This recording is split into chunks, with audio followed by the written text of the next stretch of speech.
Alamin po natin ang schedule ng mga bangko ngayong Semana Santang ito. Mahirap na pong maubusan ng pera o cash, lalo na para sa mga magbabakasyon. Narito ang pagtutok ni Rida Reyes.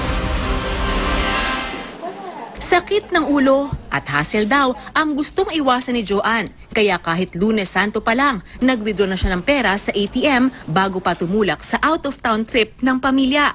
Minsan na rin daw kasi silang naubusan ng pocket money habang nasa kasarapan pa naman ng bakasyon. Kaya imbes na makapasyal, halos naubos daw ang araw nila kahanap ng ATM.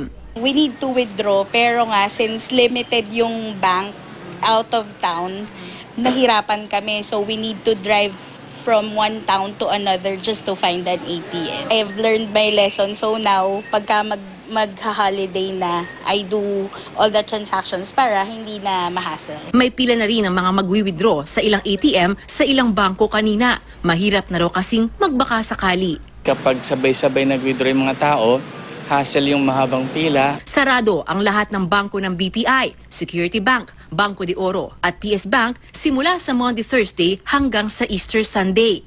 Bukas naman ang ilang piling branches ng Security Bank sa Black Saturday at Easter Sunday. Pero maaari pa rin daw mag-transfer ng pera o magbayad ng bills sa pamamagitan ng mobile at online banking. Pagtitiyak ng mga bangko, bukas 24 oras ang kanilang mga ATM ngayong Semana Santa.